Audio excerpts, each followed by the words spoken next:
27 বছরের যুবক নবীরে জবাই করতে রওনা তরবারি নিয়া। এক নজর নবীরে দেখে কালেমা বইরা তরবারি নিয়ে দাঁড়ায় গেছে 27 বছরের যুবক।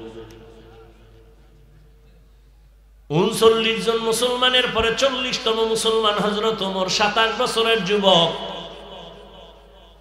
এখন খোলামেলা কালেমার দাওয়াত চলে। ওমর কয় নবী গোপনে হবে না, ওপেনে কাজ চালাইতে হবে, কোনো টেনশন নাই, তরবারি রেডি। নবী চলে গেছেন, আবু বকর চলে গেছে, ওমর খেলাফতের দায়িত্বে এখন রাষ্ট্র চালায়। এক পর্যায়ে ওমর শুধু মদিনা না, মক্কা না, অর্ধ দুনিয়ার ক্ষমতা হাতে নিছেন ওমর। এই এক ওমরের ভয়ে রোম সম্রাট পরাশক্তি কাঁপতেছে। রোম সম্রাট কয় ওমরের এত পাওয়া, এর সাথে গোয়েন্দা, বডিগার্ড, সিকিউরিটি গার্ড কত আছে দেখো তো। খবর নিয়ে দেখো ওমর একা। ওমরের লগে আর গার্ড কি, শয়তান দেখলে দৌড়, ওমর দৌড়।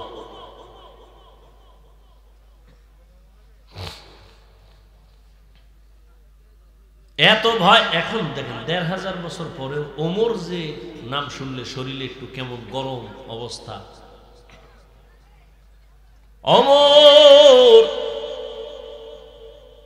এত পাওয়ার, এত পাওয়ার। রোম সম্রাট কয় একা চলে তো এর মাইরা ফালাস না কেন? কে পারবা এরে মারতে? একজনে দাঁড়ায় গেল, আমি পারবো, পুরস্কার রেডি, যা। কয় একা যেহেতু চলে, রে মারা কোনো ব্যাপার হইল? আল্লাহ বলেন না, পারবি না, আমি যদি হেফাজত করি কেউ পারবি না।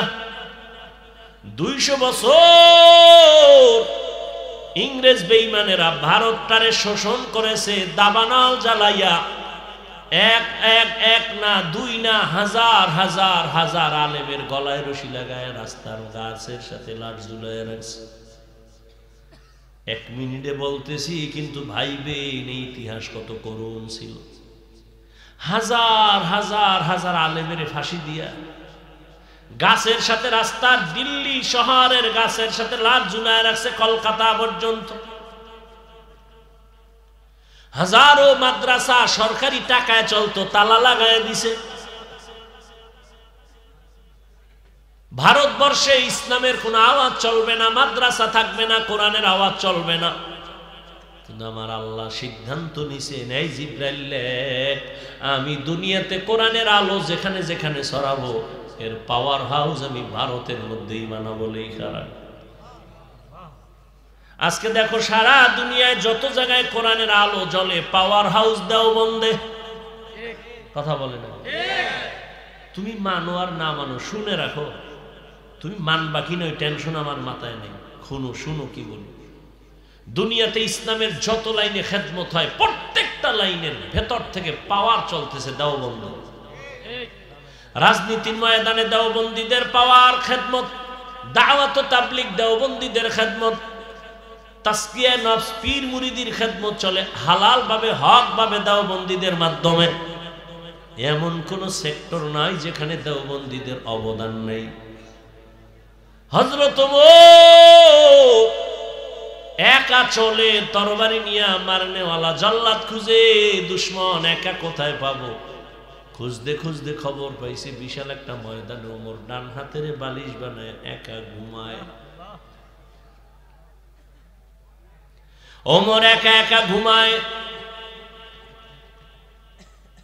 এই সুযোগ আর হাতছাড়া করা যাবে না। তরবারি নিয়ে রেডি। গিয়া দেখে ঠিকই মাঠের কিনারায় বসে দেখে ওমর পাহাড়ের পাশে একা ঘুমাইছে একা। তরবারিটা খাম থেকে খুইলা রওনা। 1 কদম 2 কদম সামনে আবার দাঁড়ায় ভয়। যাইতে যাইতে যাইতে যাইতে কিনারায় গিয়া দেখে ওমর একা ঘুমায় না, একটা জঙ্গলের বাঘ আইসা ওমরের পাহারা দিতেছে। খাকো বাদো আবো আতিশ বান্দা বামানো তু মুর্দা বাহক জিন্দা। হযরত ওমর কাছাকাছি যখন গেছে, বাঘ দেখে তো ভয় পাইছে, তরবারিটা হইরে গেছে, আওয়াজ হয়েছে, ওমর তাকাইছে, আরো ভয় পাই। ওমর কার ভয় নেই, কি হয়েছে, কইতো নাইছো, সব খুইলা টুইলা কয় এখন কি করবি? মুসলমান কথা তরবারি থো। আর আমগো কি অবস্থা? আমগো দেখলে বিধর্মীরাও হাসে যে ও বসে আমরা ভালো আছি।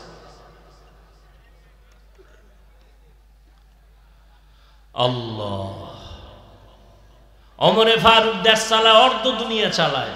দিনের বেলা বিচার করে, রাতের বেলা ঘুরে ঘুরে দেখে কার কি হালাত। আমার জনগণ, আমি যে আরামে মখমলের চাদরে ঘুমাই, এসির বাতাসে ঘুমাই, আমার বিদ্যুৎ যায় না, আমার জনগণের কি হালাত দেখি, তারা বিদ্যুৎ পায় কি পায় না। ঘুরে ঘুরে ওমর দেখে, গিয়া দেখে জঙ্গলের পাশে একটা বাতি জ্বলে, ছোট একটা ঝুপড়ির মধ্যে। ওমরে ফারুক একা একা গেছেন, দেখছেন নি, গিয়া ঘরের পিছনে চুপ করে দাঁড়ায় শুনতেছে দুই মহিলার আওয়াজ। একজন মা আর একজন তার মেয়ে। মা মেয়েকে বলতেছে, এই মা শোন, কালকে বাজারে দুধ বিক্রি করতে নিয়ে যাবি, একটু পানি বেশি দিয়ে নিস। কে কয়? কারে কয়? মেয়ে কি কয়? ওমর টের পাইলে জবাই করবে। ওমর কই? ওমর কই? মায় কি কয়? ওমর দেখবে না। ওমর কই? এবার মেয়ে কয়, মা ওমর যদি না দেখে, ওমরের আল্লাহ দেখবে। ওমর আলহামদুলিল্লাহ বইলা চলে গেছেন, চুপ। পরের দিন আদালতে মা আর মেয়েকে ডাকালেন, ডাইকা বললেন, ও আল্লাহর বান্দি, এই মেয়েটাকে আপনার কন্যা? বলে হ্যাঁ। বলে আপনার অভাব আছে? অভাব? বলে কোনো অভাব নাই, যত খানা লাগবে আমি দিব। আর একটা আবদার আপনাকে দিয়ে দেই, আপনি বাসায় গিয়ে চিন্তা করবেন। আমি ওমরের কলিজা ঠান্ডা হয়ে গেছি, আপনি একটা কল্যাণকার মেয়ে পেয়েছেন, রত্ন পেয়েছেন। আপনি যদি ভাবেন, রাজি থাকেন, আমি ওমরের ছেলের জন্য এই মেয়েটাকে আমি নিতে চাই। মা কি বলবে? আমি রাজি না। এই সুযোগ কেউ হাতছাড়া করে? মা বলে, আলহামদুলিল্লাহ, এই মেয়েকে ওমরের ছেলের জন্য নিয়ে নিলেন। কেমন মেয়ে? ও পর্দার আড়ালের আম্মা জানেরা, বোনেরা, কসাসুল আউয়ালিন মাওয়াইজুল আখিরিন, অতীতের ইতিহাস পরবর্তী মানুষের জন্য উপদেশ। এরে আম্মা জানেরা, আপনাদের কত মর্যাদা, কত সম্মান। আপনারা নবীদের মা, সাহাবায়ে কেরামদের মায়ের মতো মা, আলেমের মা, হাফেজা কোরআনের মায়ের মতো মা, ইসমাইল নবীর মা হাজেরা আলাইহিস সালামের মতো দামি নারী, ঈসা নবীর মা মারিয়াম আলাইহিস সালামের মতো দামি নারী। এরে আম্মা জান, আপনারা তো এই দুনিয়া আল্লাহর দুশমন ফেরাউন, তার স্ত্রীর নাম কি? আসিয়া। এত বড় বেঈমানের ঘরে থাইকা আসিয়া নামের বান্দি আল্লাহর এত পেয়ারা হয়ে গেলেন। রহমতের নবী বলেন, জান্নাতে আমার সাথে আসিয়ার বিয়া হয়ে যাবে। সুবহানাল্লাহ। না যেই তালে বিড়ি ঠানো সুবহানাল্লাহ, এতে তো একটু সময়ের দরকার। আল্লাহ হেদায়েত দান করুন। এরে আম্মা জান, এত বড় বেঈমান ফেরাউনের ঘরে আসিয়া যদি আমার আল্লাহর পেয়ারা বান্দি হতে পারে, আপনার স্বামী তো ফেরাউনের মতো খারাপ না। আপনার স্বামীকে যদি বুঝাইতেন, বুঝতো, নামাজের কথা বলতেন, চেষ্টা করতো। আর স্বামীরে যদি বলতেন, খাইয়া থাকলো আসি, না খাইয়া থাকলো আসি, হারাম মাল ঘরে কোনোদিন আনবা না, হারাম খাইয়া রক্ত না পাক করবো না, সন্তানের রক্ত না পাক করতে দিব না, মা যদি বুঝাইতেন, কোনো স্বামী হারাম টাকার মাল ঘরে নিত না। তবে যারা নিবা শুনে রাখো তোমাদের জন্য, হারাম খাওয়াইয়া যেই সন্তানের বড় বানাবা, ওই সন্তান কোনোদিন মা বাবার খেদমত করবে না, লিখে রাখো বাড়ির দরজায়। হারাম খাওয়াইয়া সন্তানের বড় বানাইলে ওই সন্তান মা বাবার খেদমত কোনোদিন করবে না। এখনো সময় আছে, তওবা করো। ও যুবক, মনটাকে বুঝাও। হাফিজ ভাই তো একবারও বলে নাই হুজুর হও, তসবিহ হাতে লও না। তুমি ডাক্তার হও, ইঞ্জিনিয়ার হও, প্রফেসর হও, একজন ইঞ্জিনিয়ার হও, একজন ব্যবসায়ী হও, চাকরিজীবী হও, যেখানে আছো সেখানে থেকে জান্নাত রেডি করো, নবীর আদর্শ মানো, মা বাবার দোয়া নাও, আলেমের দোয়া নাও, মুরব্বী শিক্ষকের দোয়া নিয়ে চলো, নবীর তরিকা মেনে চলো, নামাজ ছাড়িও না, মা বাবার বরদোয়া নিও না, আলেমের বরদোয়া নিও না, কপাল পড়ে যাবে। আদর্শবান ডাক্তার যদি হতে পারো জীবনটা ধন্য হয়ে যাবে, আদর্শবান ইঞ্জিনিয়ার হও। এখনো সময় আছে, তওবা করো। মনটারে শুধু একটা কথা দিয়ে ধাক্কা দাও, এই মন, আমার মতো যুবক যদি জেনারেল লাইনে থাইকা রাস্তায় গাড়ি চালায়, নামাজ পড়ে আমি কেন পারি না? আমার মতো যুবক যদি র্যাব, আর্মি, পুলিশ, বিডিআর এর চাকরি করে, নামাজ পড়ে আমি কেন পারি না? আমার মতো যুবক যদি নদীর মধ্যে মাছ ধরে নামাজ পড়ে, কৃষিকাজ করে নামাজ পড়ে, আমি কেন পারি না? এরে আম্মা জান, আপনার মতো কত মা এই এলাকায় এখনো আছে, বেপর্দায় চলে না, নামাজ ছাড়ে না, স্বামীর মালের খেয়ানত করে না, সন্তানগুলোকে বেলাইনে চালায় না। আপনারা কেন পারবেন না? ও বৃদ্ধ বাবাজিরা, আপনাদের মতো কত বুড়ারা মসজিদে গিয়া নামাজ আদায় করে, আপনি কেন পারবেন না? এখনো সময় আছে, তওবা করেন। আর জীবনে নামাজ ছাড়বেন না, দাড়ি কাটবেন না, বেপর্দায় চলবেন না, মা বাবার দোয়া নিয়ে চলবেন। ও যুবক বাবা, এখনো তওবার সময় আছে, করে নাও। কপাল যদি খুলে যায় ওমরের মতো, তওবা করো। জীবনে তো কম নামাজ ছাড়ো নাই, কম দাড়ি কাটো নাই, বেপর্দায় কম চলো নাই, গুনাহ কম করো নাই, আর কত করবা, কোন দিন মরণ হবে জানা নাই। এখনো সময় আছে, তওবা করো। আর জীবনে নামাজ ছাড়বা না, দাড়ি কাটবা না, বেপর্দায় চলবা না, মা বাবারে কষ্ট দিবা না, নবীর তরিকা মেনে চলবা, ওলামায়ে কেরামের পরামর্শ নিয়ে, শিক্ষকের দোয়া নিয়ে চলবা, আর মা বাবার খেদমত করবা। তওবা করার মতো যদি কারো অন্তর তৈরি হয়, দুর্বলতা না থাকে, তওবার নিয়তে দুটো হাত আল্লাহকে দেখায়া দাও। ঐতিহ্যবাহী সোনাকান্দা যুব সমাজের উদ্যোগে আয়োজিত ওয়াজ মাহফিল 26শে ডিসেম্বর 2024। সভাপতি জনাব মোহাম্মদ হানিফ মুন্সি সাহেব, প্রধান মেহমান জনাব মোহাম্মদ আব্দুল হক সাহেব সহ অন্যান্য অতিথিবৃন্দ, হযরত উলামায়ে কেরাম, অত্র অঞ্চলের বিভিন্ন স্থান থেকে আগত আল্লাহ পাকের আশিকিন, জাকিরিন, শাকিরিন, মুহিব্বিন, মুরব্বিয়ান নিজাম, কলিজার টুকরা আমার সমবয়সী যুবক বন্ধুগণ, স্নেহের ছোট ভাই, পর্দার আড়ালে মা বোনেরা, আল্লাহ পাকের দরবারে শুকর যে আল্লাহ আমাদেরকে সুস্থ রেখেছেন এবং বরকতি মজলিস বেহেশতের বাগানে আসা বসার তৌফিক দান করেছেন। শুকর আদায়ার্থে ইমানের আওয়াজকে উঁচু করে সকলেই পড়ি আলহামদুলিল্লাহ। দরুদ ও সালাম সৈয়দুল মুরসালিন, রাহমাতুল লিল আলামিন, শফিউল মুজনিবিন, খাতামুন নবিয়্যিন, সৈয়দুস সাকালাইন হযরত মুহাম্মদুর রাসূলুল্লাহ সাল্লাল্লাহু আলাইহি ওয়াসাল্লামের উপর, যাদের অক্লান্ত পরিশ্রমে আজকের এই আয়োজন, আল্লাহ প্রত্যেককে এই খেদমতের বরকতে দুনিয়াতে শান্তি, পরকালে মুক্তির ব্যবস্থা করে দিন। উলামায়ে হযরত আলোচনা করেছেন, আমি আপনাদের সাথে সংক্ষিপ্ত দু চারটি কথা বলে বিদায় নেওয়ার নিয়ত করেছি। যেহেতু কালকে আমার প্রোগ্রাম, ঢাকাতে মাহফিল, ব্যস্ততা, শুধু উজানির মোহাব্বতে আমি সেখানের ছাত্র, এই কারণে আজকের এই কষ্টটা স্বীকার করলাম। না হয় আমি কালকে মাহফিল, আজকে আমি ঢাকার বাহিরে যাওয়া কোনোভাবেই সম্ভব না। শুধু উজানির আবদার রক্ষা করতে আসছি। আর যেহেতু ওরা একটা মাহফিল নিয়ে করতে পারে নাই, বারবার ওই ছেলেটা কই বিদেশে থাকে, কই বারবার গেছে মাদ্রাসায়, তো চিন্তা করলাম যাওয়ার পথে একটু এখানে দোয়া করে পড়ে যাই। তো যাই হোক, কোরআনে হাকিমের ছোট এক আয়াত পড়েছি, নবীজির হাদিস থেকে এক হাদিসের অংশ পড়েছি। খুবই স্বল্প সময় আয়াত হাদিস আলোকে কিছু কথা আমাকে বলার মতো, সহি নিয়তে, সহি তরিকায়, সহি কিছু কথা বলতে পারি, আপনারা শুনতে পারেন, সে তৌফিক আল্লাহ দান করেন।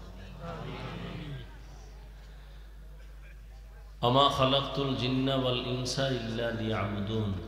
আল্লাহ বলেন, আমি মানুষ এবং জিনকে সৃষ্টি করি না, হ্যাঁ একমাত্র ইবাদতের জন্য।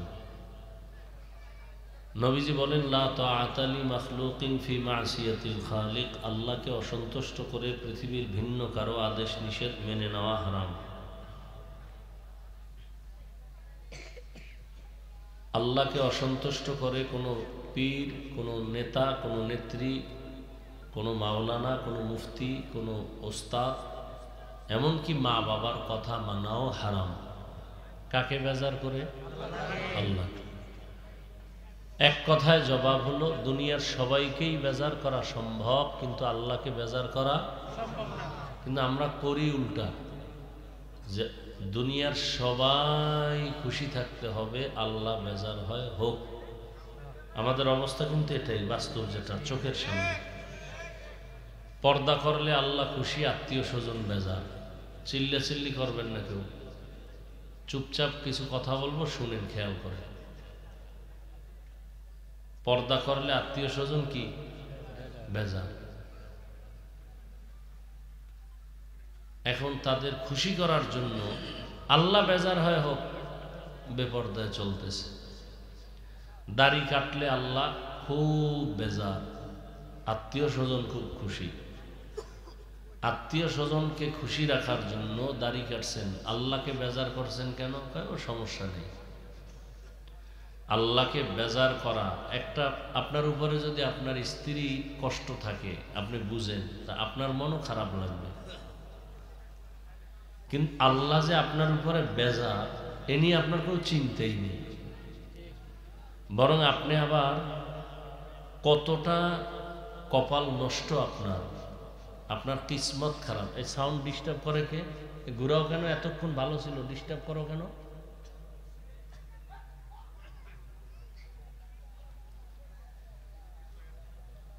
তাহলে আত্মীয় স্বজন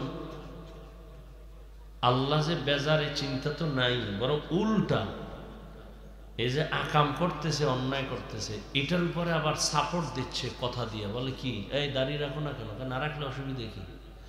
কত বড় নিকৃষ্ট বেয়াদব হলে, এত বড় একটা গুনাহ কইরা আবার এটা নিয়ে বাহাদুরি করে, না রাখলে অসুবিধা কি? নামাজ পড়ো না কেন? না পড়লে অসুবিধা কি? দিল যদি নরম থাকতো, আল্লাহর প্রতি দুর্বল থাকতো, তখন বলতো, হুজুর পারি না, চেষ্টা করতেছি, দোয়া চাই। এটা একটা সভ্য আদবওয়ালা বান্দার কথা ছিল। কিন্তু কত বড় নিকৃষ্ট বেয়াদব বলে আমল তো করেই না, উল্টো প্রশ্ন তুলে, নামাজ না পড়লে অসুবিধা কি? দাড়ি না রাখলে অসুবিধা কি? টুপি না পড়লে অসুবিধা কি? আমার ভয় লাগে, এই বেয়াদবকে যদি রসুল বলে দেন, তোর মতো বেয়াদব উম্মত আমার না হইলে অসুবিধা কি? কিয়ামতের দিন তো ঘটনা আছে, সহিহ হাদিস। যখন কিয়ামতের ময়দানে মানুষ বেকারার হয়ে যাবে, কেমন বেকারার হবে যে নবীরা, যাদের কোনো গুনাহ নাই, তারাও কাঁদতে থাকবে। এতটা কঠিন হালাত হবে কিয়ামতের দিন। সেই সময় নবী আল্লাহর কাছে কাঁদবেন, আমার উম্মত যেন জাহান্নামে না যায়। তা আল্লাহ বলবেন, নবী আপনি কাঁদবেন না, উম্মত ধইরা আপনি নিয়ে যান। তো নবী উম্মত ধইরা জান্নাতে নিবে না, কাউসারের পানি পান করানোর জন্য হাউজে কাউসারের হাউজের সামনে নিবেন, লাইনে দাঁড়াও। নবী নিজ হাতে পেয়ালা ভরে পানি দিবেন, এক এক পেয়ালা পানি উম্মত পান করবে। এরপর বলবে, যাও ওই জান্নাতের সামনে একটা ওয়েটিং রুম আছে, ওখানে বসো। ওখানে গিয়া সব বসবে। লাইনে অনেক লোক দাঁড়ানো, হঠাৎ করে মাঝখানে পর্দা। ফেরেশতারা পর্দা দিলা উম্মত শেষ? বলে না, এখনো বাকি। তো পর্দা ফালাইলা কেন? কয় পর্দার বাইরের উম্মত সব ভেজাল, এরা আপনার সুন্নত জবাই করেছে। নবী বলেন, তখন আমিও রাগ করে বলে ফেলবো, সোহকান সোহকান, যা ভেগে যা, তোদেরকে আমি উম্মত বলে স্বীকার করতে চাই না, যাও।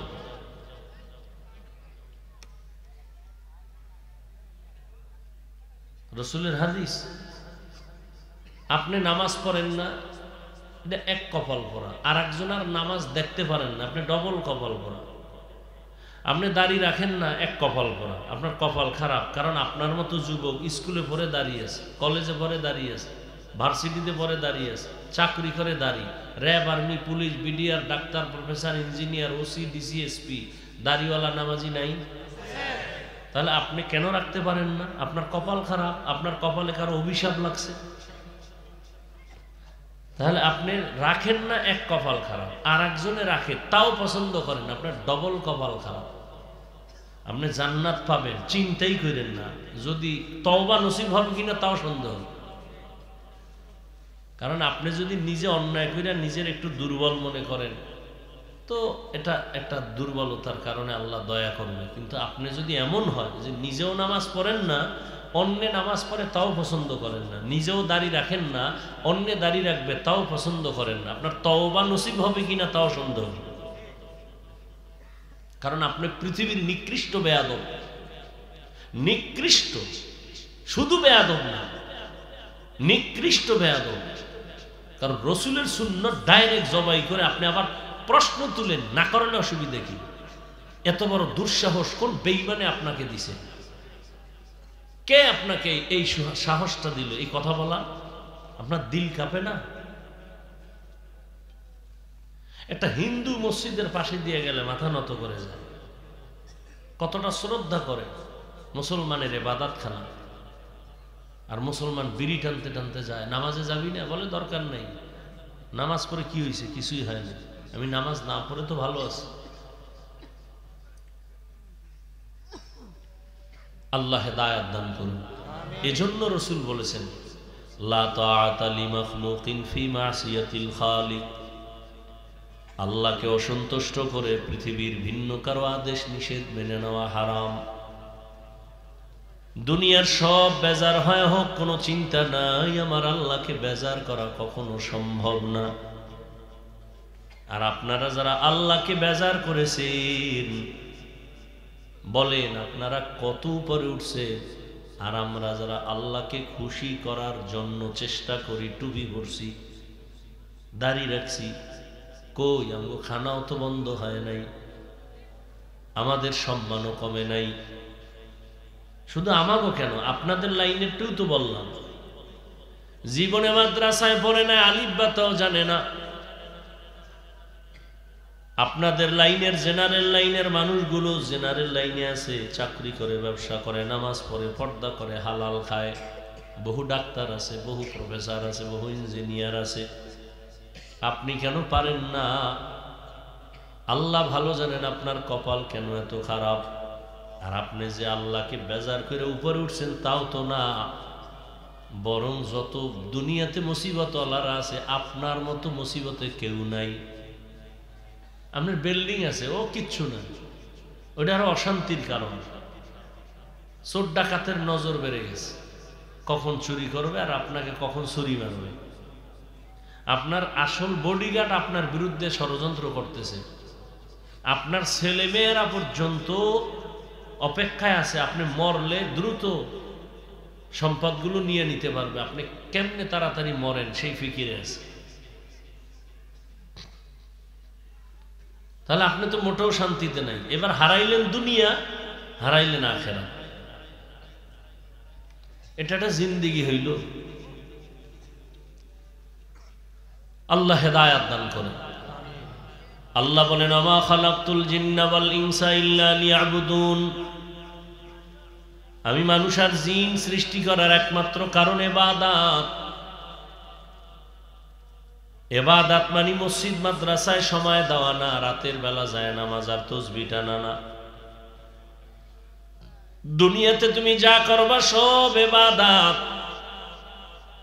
জীবনে তোমার মৃত্যু পর্যন্ত যা করবা সব ইবাদত। এমন একটা কাজ তোমার নাই যে ইবাদতের বাইরে যাবে। তবে মন গড়া না, দুইটা শর্ত মেনে করো, ইবাদত হয়ে যাবে। ব্যবসা করো ইবাদত, চাকরি করো ইবাদত, বাথরুমে যাও ইবাদত। প্রথম তুমি যা করবা আল্লাহর খুশির জন্য করবা। দ্বিতীয় তুমি যা করবা নবীর আদর্শ অনুযায়ী করবা। রহমতের নবীর আদর্শ পারফেক্ট। দুনিয়াতে আর দ্বিতীয় কারো আদর্শ নাই যে নবীর থেকে ভালো আছে। এই যুবকেরা বল, নবীজির আদর্শ থেকে আরো সুন্দর আদর্শ কারো কাছে আছে? তা নবীরটা বাদ দিয়া বেঈমানেরটা নিছো কেন? নখ কাটার মধ্যে কি নবীর আদর্শ আছে? চুল কেমনে কাটবা রাখবা নবীর আদর্শ আছে? বেঈমানেরটা নিলে কেন? মুখে বলতেছো নবীরটা ছাড়া ভালো আর কোনো আদর্শ নাই, নিও না কেন নবীরটা? তুমি জান্নাতের আশা করতেছো রসুলের সাথে দুশ্মনী করে।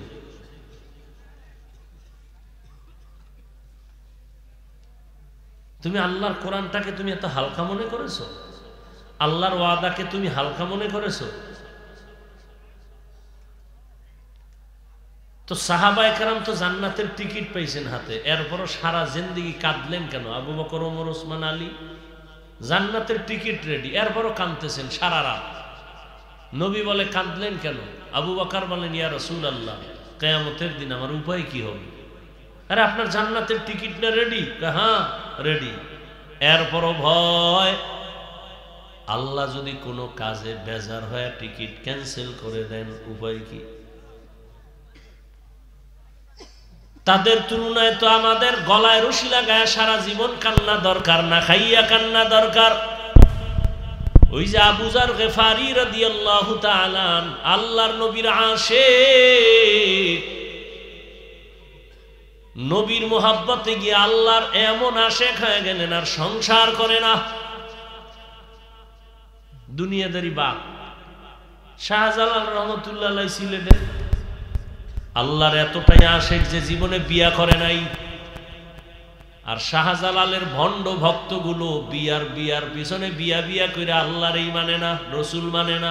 শাহজালালের দরবারে যায় সফরে, গাড়িতে ব্যানার লাগাইয়া শাহজালালের মাজার জিয়ারতে নামে ঘুরে, জাফলং যায়, অমুক জায়গায় যায়, পাহাড় যায়, ঝর্ণা দেখে।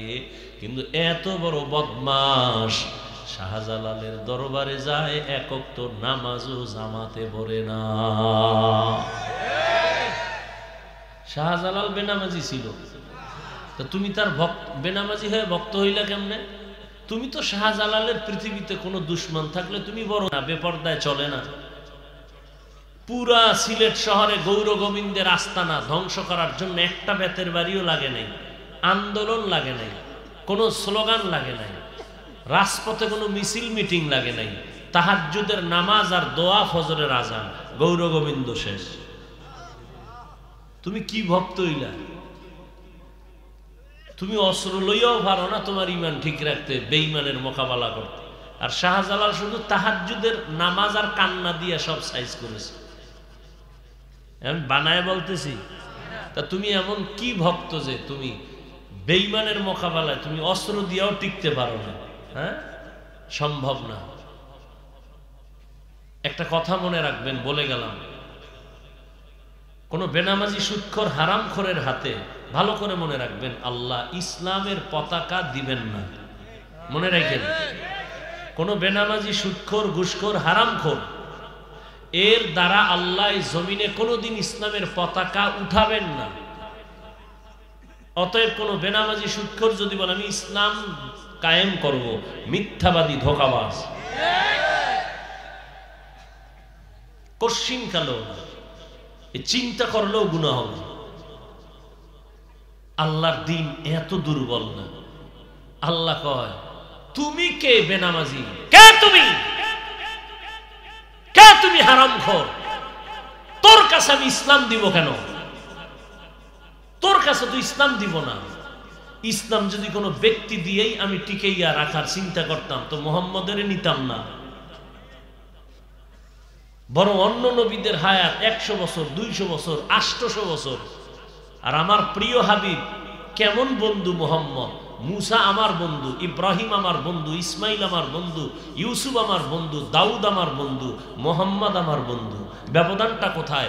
সব নবী আমি আল্লাহর আশিক, আর আমি আল্লাহ একা মুহাম্মদের আশিক। সেই বন্ধুর হায়াত কত? 63 বছরে নিয়ে গেছি।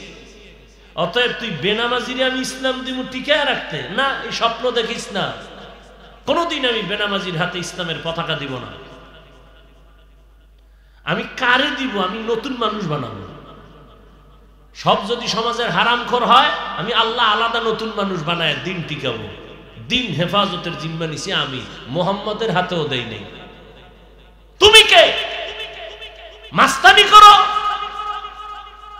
আর নেশা পান করো, নামাজ বাদ দিয়ে তুমি ইসলাম কায়েম করবা? এত সোজা? কথা বলেছে? কে বুদ্ধি দিয়েছে তোমাকে? উল্টা বুদ্ধি কে দিয়েছে? এই স্লোগান কে শিখিয়েছে তোমাকে? কোন বেনামাজি, সুদখোর, ঘুষখোর, হারামখোর, আল্লাহর দুশমনের হাতে আল্লাহ কোনদিন ইসলামের পতাকা ধরাবেন না, উঠাবেন না, দিবেন না।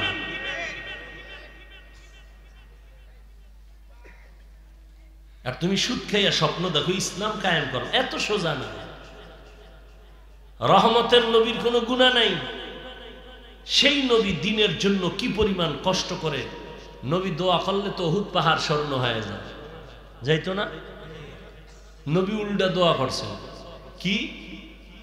ও দয়ার মালিক, আমাকে গরিবী হালাতে রাখিয়েন, আমারে গরিবী হালাতে মরণ দিয়েন, কিয়ামতের দিন আমারে গরিবদের সাথে হাসর করাইয়েন।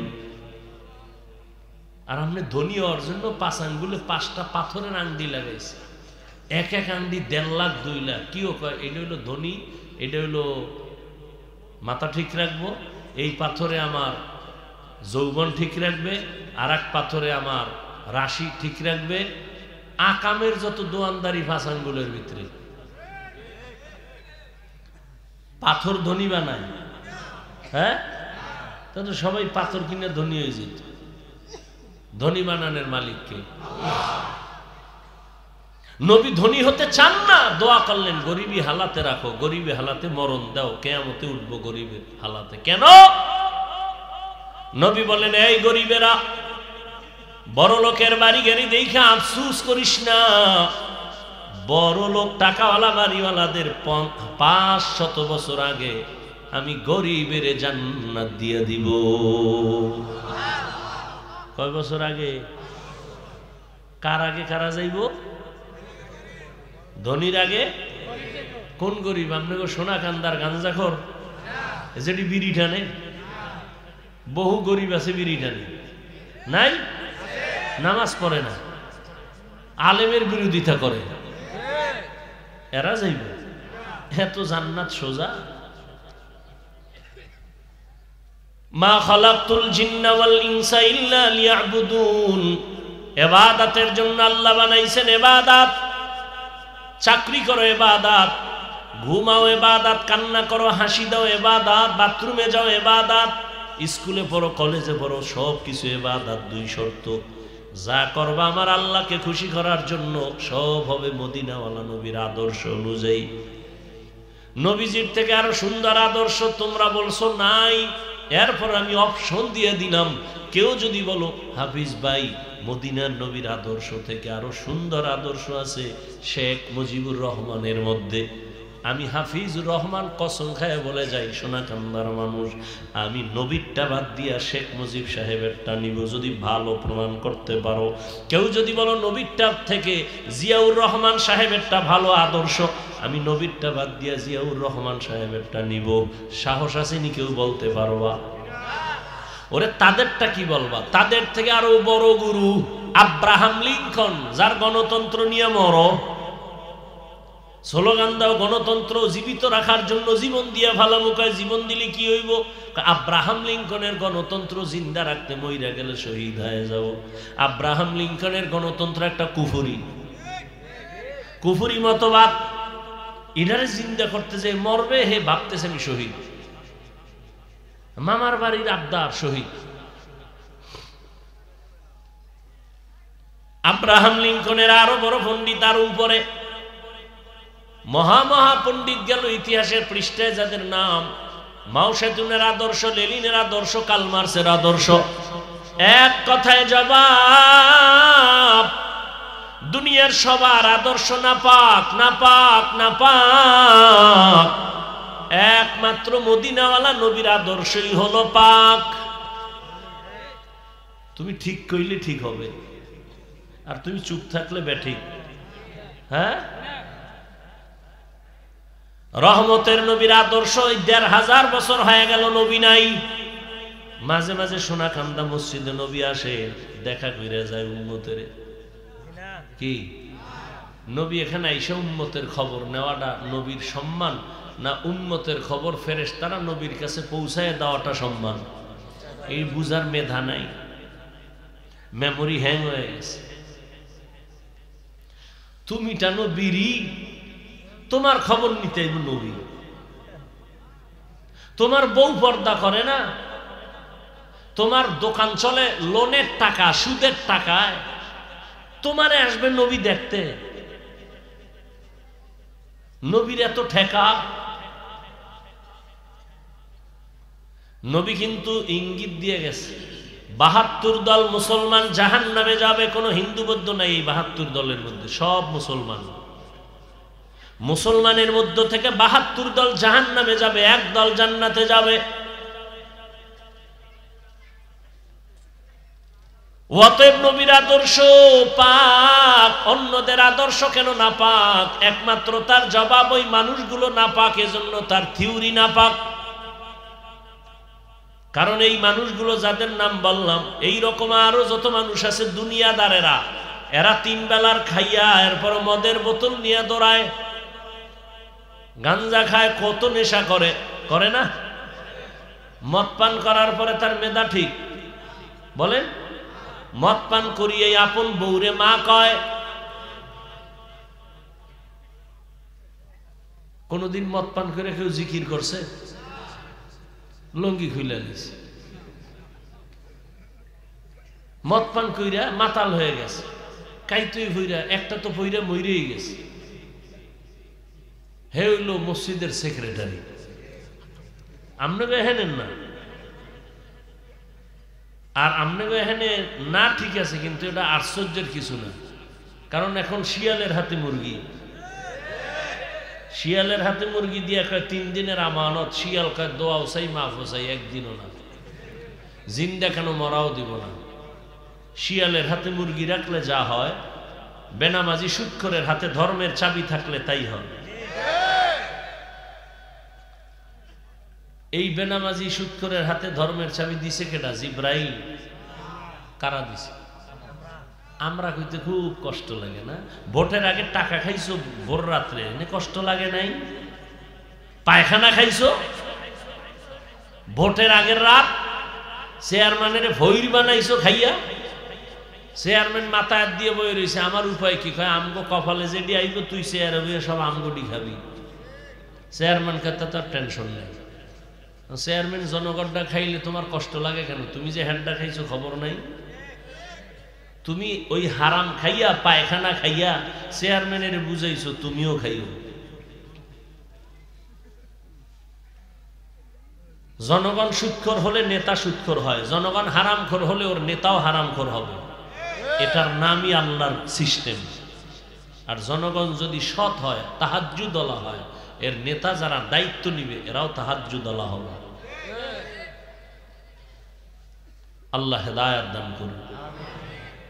নবীর আদর্শ কেন পাক? অন্যটা না পাক কেন? তো বললাম নবীরটা কেন পাক?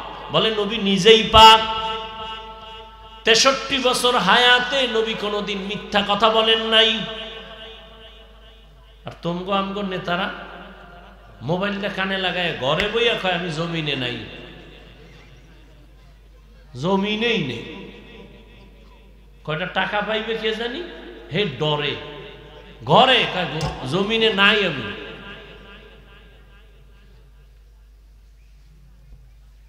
এরপর এক জায়গায় যখন সুফি সাহেব বাইরে এসে দেখা হয়ে গেল, কেউ তুমি জমিনে নাই মানে? কেন আমি তখন মাটির নিচে আসিলাম। এই পরিমাণ মিথ্যা কথা দিয়ে জবানটাকে নাপাক করে রাখছে। আর রসুল জীবন 63 বছর হায়াতে ভুলেও কোনোদিন একটা মিথ্যা বলেননি। কেমন নবী চিনলা না উম্মতেরা? যে নবী জীবনে একটা কোনোদিন মিথ্যা বলেন নাই, গালি দেন নাই। হাজারো গালি নবীকে দেওয়া হয়েছে, সামনে দাঁড়ায় নবী গালি দিবেন দূরের কথা, কোনোদিন গালির জবাব দেন নাই। কেমন মায়ার নবী আমার, দুটা চোখ গরম করে নবী কারো দিকে কখনো তাকান নাই। ওই নবীর আদর্শ কত সুন্দর। নবী মসজিদে বৈশা বলে, আহ নবী, আল্লাহ যার আসে তার দিল কত সহজ সরল নরম। নবীজি মসজিদে বয়ে রইছে, এই সাহাবায়ে কেরাম কোন দিন মইরা যাইতো বলা যায় না, আমার কাছে কিছু পাইবেন নি, পাইলে নিয়ে নেন, শেষে আবার একটা কিয়ামতে কিলাকিলি বাজবো, যে আমার পাওনা চাই। হাদিসে আছে পাওনাদার যারা এরা দাঁড়াবে, জান্নাতি মানুষটার সামনে গিয়ে বলবে আর পাওনা দিয়ে জান্নাতে যা। কি ভাবি? 100 টাকা 1000 টাকা দোকান থেকে বাকি নিছো না?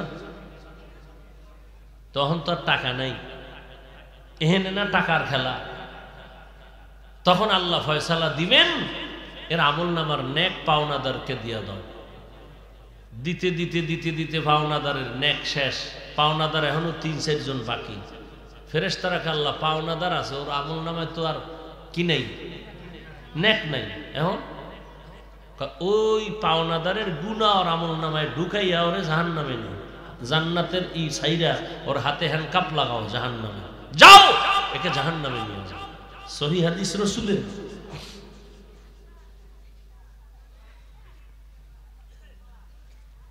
রহমতের নবী জীবনে কোনদিন চোখ গরম করে কারো দিকে তাকান নাই। সাহাবাদেরকে বলতেছেন, ও সাহাবায়ে কেরাম, আমার কাছে কিছু পাইবেন কিনা, কারো কোনো হক আছে কিনা আমার কাছে, তাড়াতাড়ি নিয়ে নেন। হালকা পাতলা যদি কেউ কিছু পায়ও চাইবে, কথা বল না। আপনার আব্বাই যদি কথার কথা আপনার 500 টাকা দিয়েছে ছেলে হিসাবে, যদি কে আমার সন্তানেরা আমার কাছে কোনো পাওনা দাওনা থাকলে নিয়ে নাও, একটা ছেলে কি চিন্তা করবে 500 টাকা বাবারে দিয়েছে এটা নিয়ে নেই? কেউ করবে? সাহাবী একজন তো দাঁড়ায় গেছে, ইয়া রাসূলুল্লাহ আমি ভাবু কি, আমার একটা থাপ্পড় মারছিলেন হালকা ভাবে। তাই কহা কেন? এমনি। কেন দিছে নাও জানি না, তবে জোরে দেন না হালকা, তাহলে আমি তো এটা পাও না। আসো আসো, অন্য সাহাবারা রাখ, এত বড় সাহস। নবী বুঝা কয় এই রাগ করো না, রাস্তা দাও আসার জন্য। দেখেন সাহাবী সামনে এসে দাঁড়ায়া ডাক দিয়া বলেন, পয়গম্বর আমাকে যখন আপনি টাচ করেছিলেন আমার গায়ে কোনো জামা ছিল না, খালি। নবী কয় তাহলে তো আমারও জামা খুলতে হবে। একটু চিন্তা করেন তো কেমন নবী। নবী মসজিদে বয়ে রয়েছে একটা জামা গায়ে দিয়া, এক বাচ্চা ইয়ে কয় আম্মু একটা কুর্তা চাইছে জামা, আম্মু। নবী কয় নাই যাও, আছে আমার গায়ে আর কই নাই, যাও। ও বাচ্চা ঘুরে মায়ের থেকে আবার আপনার গায়ে যেটা আছে না ওইটা চাইছে। নবী গায়েরটা খুইলা দিয়ে দিছে। নবী এরকম চুপচাপ বয়ে রয়েছে। বেলাল আইসে আজান দিতে, আয় দে নবী চুপ করে এক কর্নারে বসে আছে। বেলাল লজ্জায়, নবী খালি গায়ে, লজ্জা। জিব্রাইল আইসা রেডি হাজির, কোরআনের আয়াত নিয়ে এসে সূরা বনী ইসরাঈল। নবীরে জানাইয়া দাও, নবী যেন এত দিল খুইলা মানুষের দান করে না, যাতে নিজের লজ্জা পেতে হবে। আবার এই পরিমাণ হাত আটকাইয়াও যেন রাখে না, মানুষ যেন তারে আবার কৃপণ না বলে। দান করো, এমন দান করবা না যে তুমি লজ্জিত হতে হবে। আবার কৃপণতাও করবা না যে মানুষ তোমাকে গালি দিবে, তোমাকে বরদোয়া দিবে।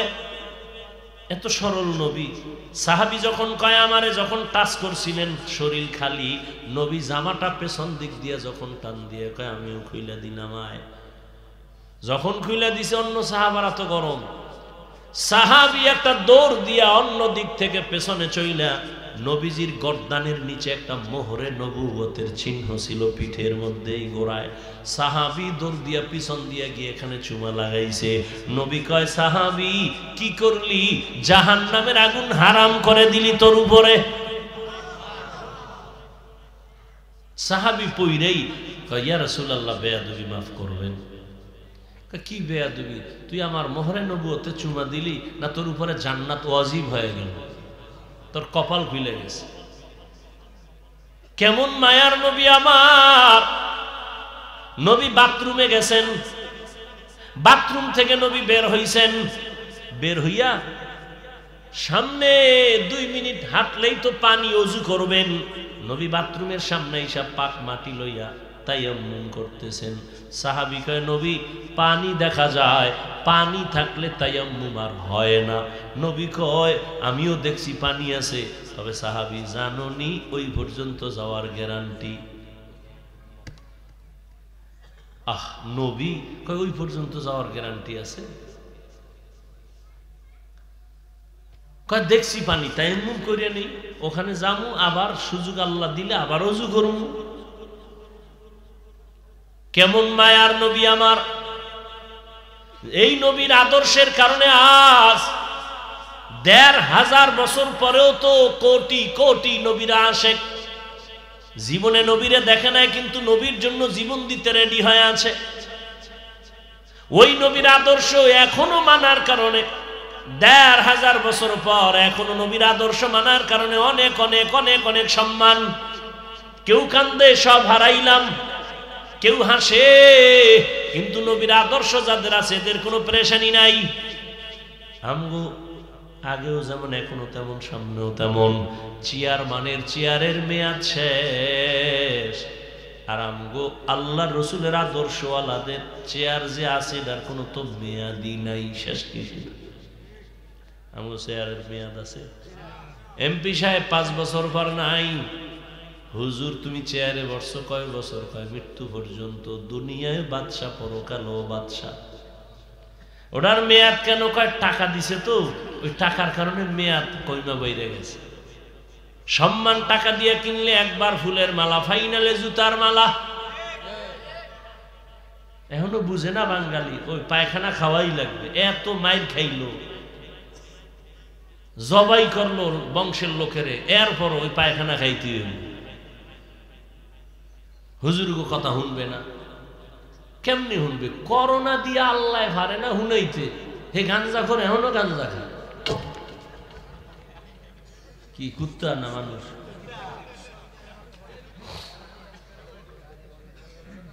ভাইরা আমার, এত মারাত্মক মহামারী করোনা, মায়ের করোনা সন্তান কাছে যায় না, সন্তানের করোনা মা কাছে যায় না। বাবার করোনা হয়ে গেছে, এক পর্যায়ে বাবা মরেই গেছে, আর ছেলে দুইটা শিক্ষিত কুলাঙ্গার। মাস্ক লাগাইছে, ট্রিপল মাস্ক। কয়টা? মরবে না, মাস্ক লাগাইছে, আর বাবাই মরেই গেছে। এলাকার গরিবদের টাকা দিয়া কয় লাশটা রাস্তায় ফালায় দে। আল্লাহ রাস্তায় ফালায় দিছে, জানালা লক করে দিছে, একবারও খোঁজ নিল না। বাবার জানাজা হলো না, কুকুরে লাশ খাইলো, জানলো না। এই জাতি ভুলিস না, কথায় কথায় ঘুরাইয়া ফিরাইয়া হুজুরদের খারাপ ভাবো না। আল্লাহর কসম একবার, আল্লাহর কসম 2 বার, আল্লাহর কসম 3 বার। এই জমিনে তোমাদের উলামায়ে কেরাম ছাড়া আপন কেউ নাই, সব হলো চান্দাবাজ আর ধান্দাবাজ। স্বার্থে আঘাত লাগলে দল থেকে নাম কাটবে না, কল্লা কেটে ফেলবে। বানাই বলতেছি, দলের লোক দলের লোকের কল্লা কেটে দেয়। স্বার্থে আঘাত লাগলে নাম কাটে না, কি কাটে? কল্লা কাটে। এরে নবীরা আশেক, উলামায়ে কেরাম এই জাতির জন্য যতটুকু ভাবে কেউ ভাবে না। উলামায়ে কেরাম নিঃস্বার্থভাবে জাতিকে মহব্বত করে, ভাবনা ভাবে, জাতির জন্য অনেক কিছু দেয় যা কেউ দিতে পারে না।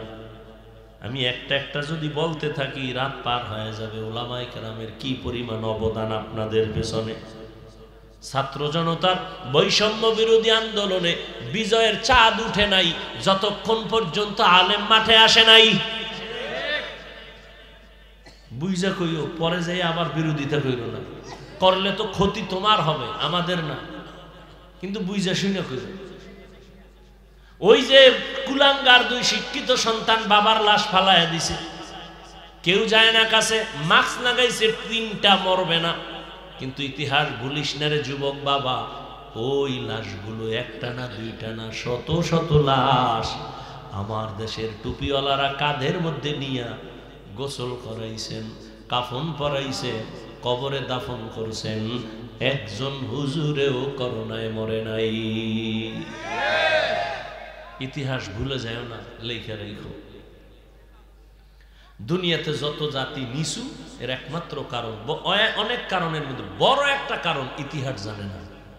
একটা জাতি ধ্বংস করার জন্য যত কারণ, কিন্তু বড় একটা কারণ তার ইতিহাস ভুলায় নাও, ও এমনি নিস্তেজ হয়ে যায়। মুসলমান এত উঁচু কেন? ওদের ইতিহাস জানে। ইতিহাস খালি আলোচনা করে আগুন, ইতিহাস সব আগুন, গরম। শাহজালাল ইতিহাস অগ্নিঝরা ইতিহাস, ভারতের মোগল সম্রাটদের ইতিহাস অগ্নিঝরা ইতিহাস। ওরে বিল্ডিং তৈরি হলে তো আস্তা ইট দিয়ে ওয়াল করা লাগে, আবার নিচে গুড়া দেওয়া লাগে, কংকর দেওয়া লাগে, এর উপরে বিল্ডিং দাঁড়ায়। ঠিক মুসলমানের ইসলামের বিল্ডিং দাঁড়াবার জন্য শহীদের পেয়ালা পান করা লাগে বহু মুসলমানের। ইসলাম দাঁড়ায় যায় রক্তের পরেই বিজয়। রক্ত মুসলমান যেখানে দিয়েছে সেখানে বিজয়ের পতাকা উড়েছে, কেউ আর নামাতে পারে নাই। 200 বছর শোষণ করছে, শাসন না, এটাও বুঝে না, বক্তব্য দেয় শাসন আর শোষণ। শোষণের নাম জুলুম আর শাসনের নাম ইনসাফ। জুলুমকারী জালেম, আর যে শাসন করে সে ব্যক্তি হলো ইনসাফগার, আদেল। জালেমে যা করে এটা কি শাসন করে না শোষণ করে? এটা এই পার্থক্যটাও বুঝে না, শোষণ কি আর শাসন কি। মুসলমানের ইতিহাস আগুনের ইতিহাস। মুসলমানের যেখানে রক্ত ঝরেছে সেখানে বিজয়ের পতাকা উঠছে, একটু সময় লাগছে। ও আমার কলিজার যুবক, আমি তোমাকে এই কথা একবারও বলি নাই, তুমি ভয় পাও কেন? আমি একবারও বলি নাই। স্কুলে তালা দিয়ে আয়, মাদ্রাসায় এসে হুজুর হা, তসবিহ হাতে নে, একবারও বলি নাই। বরং আমি তোমাকে সাহস দিয়ে বলবো, যুবক বাবা, তুমি স্কুলে পড়ো আলহামদুলিল্লাহ, কলেজে পড়ো আলহামদুলিল্লাহ, চাকরি করো আলহামদুলিল্লাহ, ব্যবসা করো আলহামদুলিল্লাহ। কি মনে করো এগুলি বলতেছি যে তোমারে বরদোয়া দেই না দোয়া? কি বুঝলা? আমি ওটার পক্ষে না বিরোধী? বুঝো, ভালো করে বুঝো। স্কুলে পড়ো ধন্যবাদ, কলেজে পড়ো, চাকরি করো, ব্যবসা করো, ডাক্তার হও, ইঞ্জিনিয়ার হও, প্রফেসর হও, সাংবাদিক হও, ওসি হও, ডিসি হও, এসপি হও, এমপি হও, তোমরা হও। আমাকে হুজুর গডি হওয়ার শখ নাই, ওই চেয়ারের থেকে এই চেয়ারের মূল্য বেশি। কি আচ্ছা, আমি ডিসি হইলে আমার সম্মান বাড়বে না আমি যেভাবে আছি এই সম্মান বেশি? হ্যাঁ, ওই আমগো আফমো খালেদ সাহেব দামাত বারাকাতুন ধর্ম উপদেষ্টা হইছে না, বেচারা দৌড়াইতে দৌড়াইতে উস নেই। বিদেশ যাও, ওখানে যাও, ওয়াজ মাহফিলও বন্ধ হয়ে যাইতেছে, একটা প্যারা মাথার মধ্যে, ঠিক না? এরপরে মানুষ আবার এহেনতে আঘাত করে, ওখান থেকে আঘাত করে, এখান থেকে ভুল ধরে, ওখান থেকে গালি দেয়। এর চেয়ে শান্তিতে ওয়াজ মাহফিল করবে। আফমো খালেদ সাহেবের বয়ান পৃথিবীর সমস্ত শিক্ষিতদের জন্য খোরাক। ইউটিউবে ঢুকেন, যেই পরিমাণ সুন্দর তথ্যবহুল কথা বলে, আপনি এত বড় শিক্ষিত, এই তথ্যর আপনারও খবর নেই। এই জন্য ওই পথ আমাদের না, কিন্তু গেছে কেন? যাওয়ার কারণ, আমি দরজা খুলে ঘুমাইছি, আরামে বাতাস আসবে, কিন্তু চোর ঢুকলে তো বিপদ। আমি চেয়ার দিছি, এখানে ভালো মানুষ বসবে, চোর আইসা বসলে তো এখন আমার হাত দিয়ে ফিরানো লাগবে। এই কারণে আলেমরা আমরা মাঠে নামছে। এক সময় তো জীবনেও আলেমরা মাঠে নাইমা কয় নাই ভোট দাও, কইছে? আমার মনে আছে, এই সময় ছোট ছিলাম, কেউ ছিল না। আর এখন সব আলেম মাঠে। কেন? রাজনীতির ময়দান নাপাক করছে ধান্দা বাজার, চান্দা বাজার। অথচ রাজনীতি কত পবিত্র জিনিস, নীতির রাজা, শ্রেষ্ঠ নীতি রাজনীতি। আর এই নীতির মধ্যে বয়ে যদি গাঞ্জা খায়, তাহলে নীতিটার শ্রেষ্ঠ রইল? পাশে দাঁড়াইলে গন্ধ, মদের গন্ধ, নেশার গন্ধ, মাতাল হয়ে যায়। এই জন্য আলেম ওলামারা বলে না, নাপাক করতে দেয়া যাবে না। রহমতের নবী হাতে নিছেন মদিনা রাষ্ট্র ক্ষমতা, আবু বকর হাতে নিছেন, ওমর হাতে নিছেন, উসমান হাতে নিছেন, আলী হাতে নিছেন।